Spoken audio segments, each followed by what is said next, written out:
Bienvenue dans À la découverte de l'énéagramme, le podcast qui vous aide à mieux comprendre qui vous êtes pour mieux vous aimer et aimer les autres.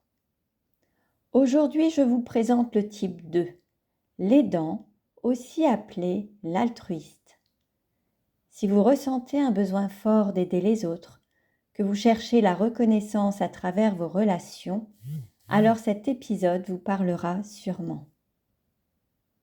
Qui est le type 2 ? Le type 2 est chaleureux, généreux, attentionné. Il a un vrai don pour percevoir les besoins des autres et y répondre, souvent même avant qu'ils ne soient exprimés. Il cherche à être aimé en rendant service. Il est souvent la personne vers qui tout le monde se tourne pour demander de l'aide, des conseils, un coup de main ou simplement une oreille attentive. Et il y répond avec cœur. Mais cette belle qualité cache parfois une dépendance à la reconnaissance extérieure. Sa motivation profonde. Le type 2 veut se sentir aimé, indispensable, apprécié. Il a besoin de sentir qu'il a une valeur aux yeux des autres. Il veut être vu comme généreux, aimant et nécessaire. Quelle est sa plus grande peur ?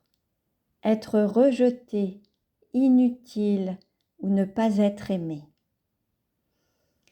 Comment le type 2 gère-t-il le stress ? Sous stress, le type 2 s'oublie complètement. Il en fait trop pour les autres, en niant ses propres besoins. Il peut aussi devenir envahissant ou se vexer de ne pas recevoir de retour pour toute l'énergie qu'il donne. Il se fatigue, se vide, s'épuise, tout en continuant à donner, encore et encore, jusqu'à ce qu'il n'ait plus rien pour lui-même. En amour et en relation, le type 2 est souvent très démonstratif, affectueux et impliqué. Il a besoin de se sentir aimé, parfois au point de faire passer l'autre avant tout. Il peut avoir du mal à poser des limites, à dire non ou à exprimer ses besoins. Ce qu'il a besoin d'apprendre, que sa valeur ne dépend pas de ce qu'il donne aux autres, qu'il a le droit de recevoir, d'exister pour lui-même sans culpabilité. Une clé de croissance. Pour le type 2, le chemin d'évolution passe par l'amour de soi.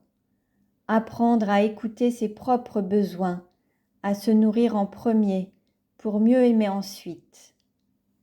La méditation du cœur, l'EFT autour de la reconnaissance de soi et les affirmations positives peuvent aider à se reconnecter à son centre. Affirmation à répéter. Je suis aimé simplement pour qui je suis, pas pour ce que je fais. Si vous vous reconnaissez dans ce profil, je vous propose un accompagnement sur mesure pour vous aider à poser des limites, à retrouver votre juste place, à vous reconnecter à vous-même sans culpabilité. Vous apprendrez à mieux vous connaître, à identifier vos besoins profonds, à équilibrer le don et la réception, et à travers des outils puissants comme la kinésiologie, l'EFT et des pratiques de libération émotionnelle. Pour en savoir plus, rendez-vous sur www.stéphaniebrancard.com et pensez à vous abonner si ce n'est déjà fait. Dans le prochain épisode, nous explorerons le type 3, le performant, celui qui cherche l'accomplissement, la réussite et parfois l'amour à travers l'image. En attendant, prenez bien soin de vous et rappelez-vous, vous êtes déjà digne d'amour juste parce que vous êtes. À très vite dans À la découverte de l'énéagramme.